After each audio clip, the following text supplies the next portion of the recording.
What's up, guys? It's Anderson1977 today with another video. In today's video, a bit different. You see, I usually react to trailers or play games, but today I'm gonna be learning a little bit about Rome, ancient Rome, and we're watching the worst punishments in the history of mankind in Rome. Okay, so something new here, okay? And if I like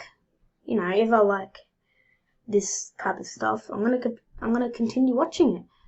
But I'm just trying to do new stuff, so it wouldn't hurt if you could just comment down below what you would like me to do, and I don't order majority of it, and all that stuff. And I'll just do what is most popular. But let's go with the video. Alright, here we go. When it comes to cruel and unusual punishments, you could say the Romans took things to the extreme. A persecuted Christian or an unruly slave might just be executed by beheading. And while that sounds like a tough kind of justice, the Romans might have thought it was merciful. After all, the worst offenders might suffer the humiliation and agony of crucifixion. Any sane person would have begged for beheading rather than being crucified. Other offenders could suffer perhaps an even worse fate, and that was quite literally being thrown to the wolves or the lions or leopards, or even being squashed by an elephant. And then there's the punishment we'll talk about today, and we'll let you decide where it stands in the ranking of Roman executions. First of all, this show has nothing to do with the kind of firework you've heard of that goes by the name of the Roman candle. Those fireworks that fill the air with an explosion of stars don't come from Rome, but were created on the other side of the world in China. Nonetheless, the Roman candle we're going to talk about today does relate to fire and a form of entertainment. Let us explain. You might have heard of something called the Great Fire of Rome, and that's supposed to have happened in 64 AD. This destroyed large parts of Rome and entire neighborhoods went up in flames. Nobody knows exactly how it started, but it's generally thought strong winds carried the flames through the narrow streets lined with many timber dwellings.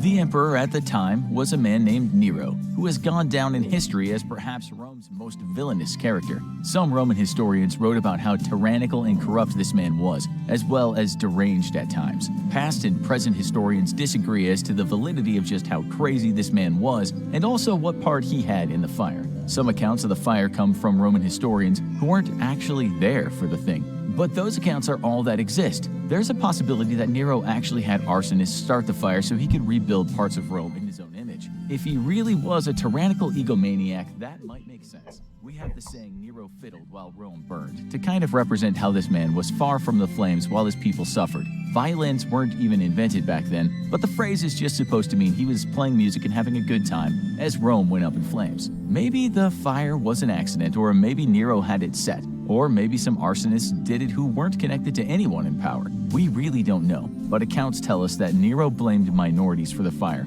and they included Christians and Jews. Some historians believe that Nero just... Alright, I'm just gonna pause there to let you guys know I'm not gonna be watching the full video, seeing that I don't have that much time, because, well, yeah, like, you don't always have a lot of time. So, yeah, I might watch it to this point here, and I'm gonna stop the video, and then I'm just gonna end it, okay? Because, yeah, I don't have that much time. I'm sorry if you wanted me to watch it all. It's just not gonna happen. So, yeah, when it goes up to here, or even here, where the white bar ends, I'll just stop there. I'll just end the video, alright? Just, if I don't watch a video, it doesn't mean I can't say if I like it or not, because I've learned a lot so far. So, let's just get on with it. Punished people accused of being the fire starters, and only years later were said to be Christians. Someone who was used as a scapegoat for burning down most of Rome, and that could have been these minorities. Christian historians would certainly say it was people of their religion who were punished for the fire, but again, it's not all that clear. The most talked about death was St. Peter, and some accounts have him being crucified. He became a martyr by the hands of Nero, but this was written years after the fact. St. Paul, in some accounts, was beheaded for the fire, and in one legend, his head bounced 3 times, and each time water erupted from the place it hit. So, these were allegedly 2 of Nero's victims after the fire.